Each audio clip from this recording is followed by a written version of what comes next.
John Taylor Gatto has been teaching in New York City schools for 26 years.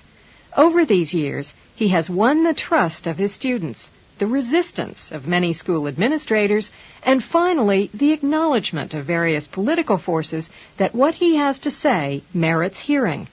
On January 31st, 1990, as John Taylor Gatto accepted their award as New York City Teacher of the Year, New York State legislators listened.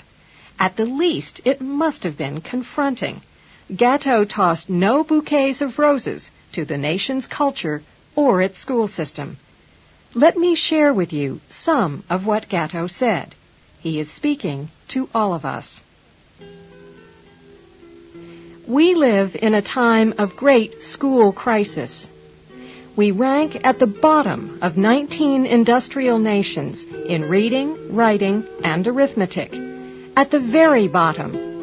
Our teenage suicide rate is the highest in the world. And suicidal kids are rich kids for the most part, not the poor.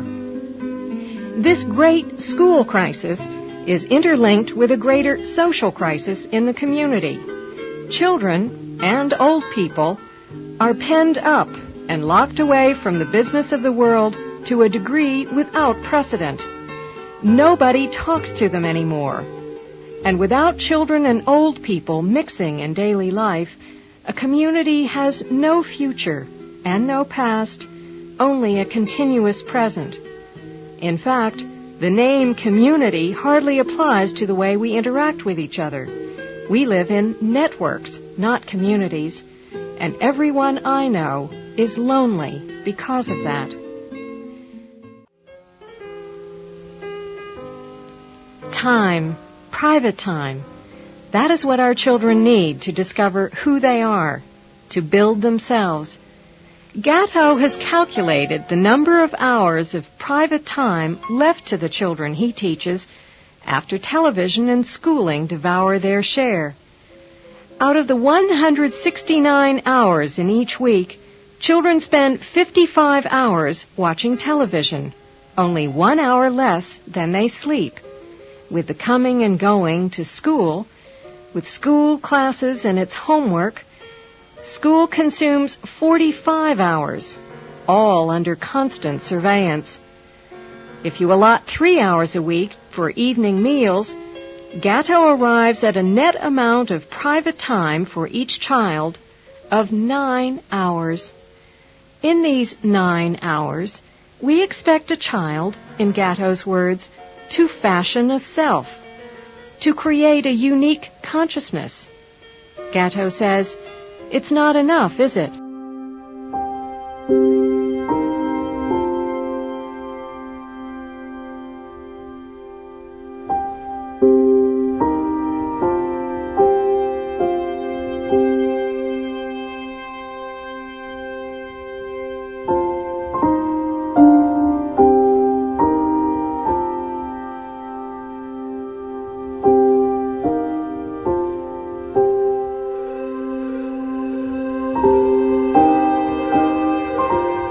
Schooling is a form of adoption. You give your kid away at his most, or his or her most plastic years, to a group of strangers.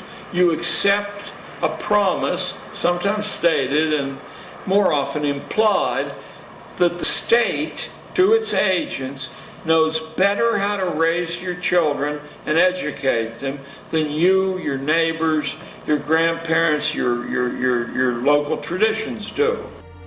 So Jefferson's second goal for schooling was to teach people how to defend their rights. I mean, even 13-year-olds, who I spent my life with, can call on a whole variety of alliances to defend their rights.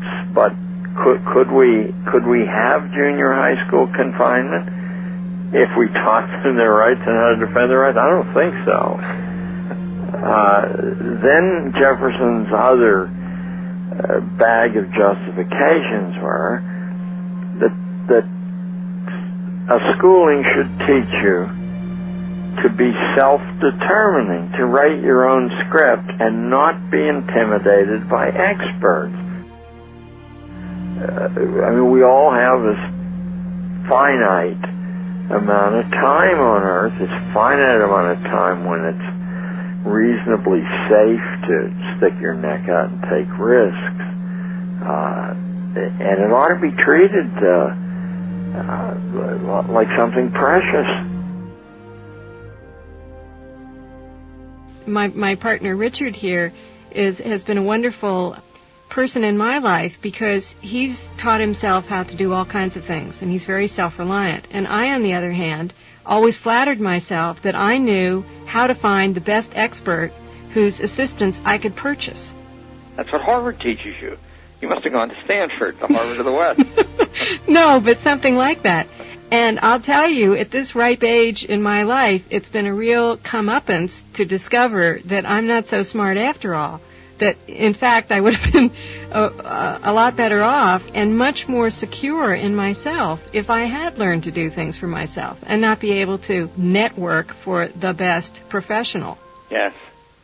One of my most popular programs on the air was a conversation I had with Kathleen Kenny, who's a woman out here who built her own house with her own hands. Oh, I'd love to know her. I'd love to know her house. Yes, it's gorgeous. It's a small house, and it's spectacularly well built and beautifully finished. And she designed it herself. It's octagonal, no less. It doesn't even have right angles in it. And she got through all the bureaucracy. She passed all the building and inspections and electrical and everything first time out.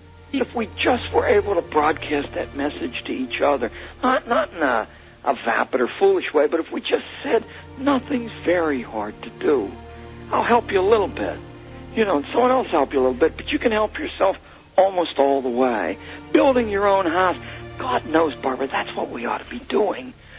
Next to raising your own kids, what could possibly be more fulfilling, would teach you more, and then would pay you off for a more continuous length of time?